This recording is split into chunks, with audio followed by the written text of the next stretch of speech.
สวัสดีលោកស្រីអ្នកនាងកញ្ញាវិលមកកាន់នេតិព័ត៌មានថ្មីពី Channel YouTube Admin Standard ក៏ដូចជា Facebook Page Admin Standard នៅថ្ងៃនេះ Admin Standard មានជាអត្ថបទព័ត៌មានថ្មីដែលតាក់ទងទៅនឹង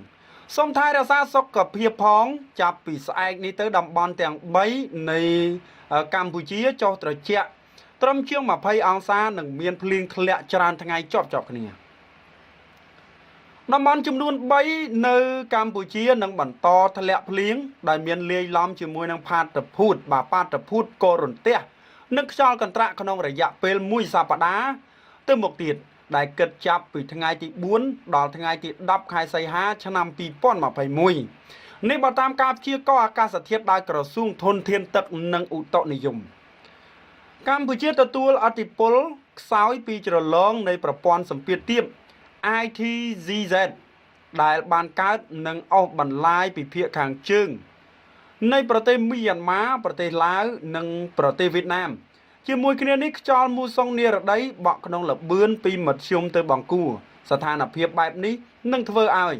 1បណ្ដាខេត្តនៅតំបន់វាលទំនាបកណ្ដាល1សីតុណ្ហភាពបរមា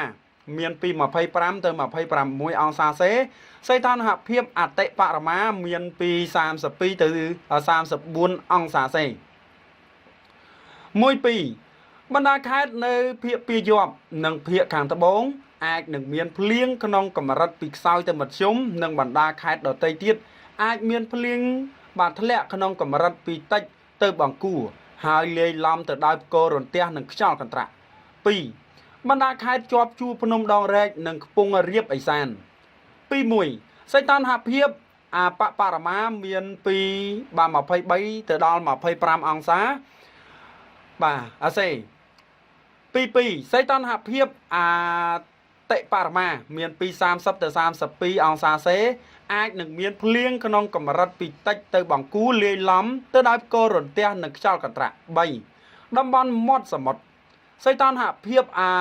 បរមាមានពី23ទៅ25អង្សាសេសីតុណ្ហភាពអតិបរមាមានពី30ទៅ32អង្សាសេ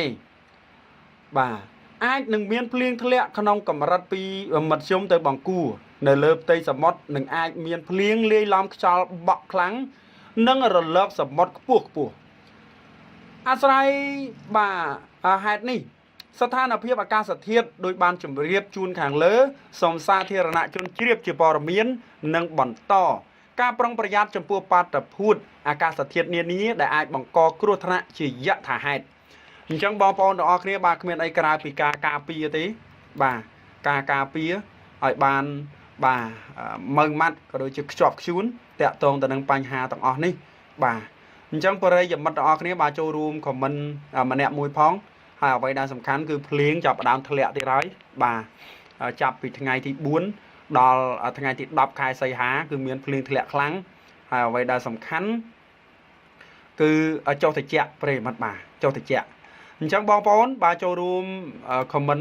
ម្នាក់មួយផងតាក់ទងទៅនឹងបញ្ហានេះហើយបើសិនជាលើកទៅលើលួត្រូវខុសដោយប្រការណាមួយក៏សូមខន្តីអភ័យទោសជាចុងក្រោយ Admin Standard សូមជម្រាបលាបាទ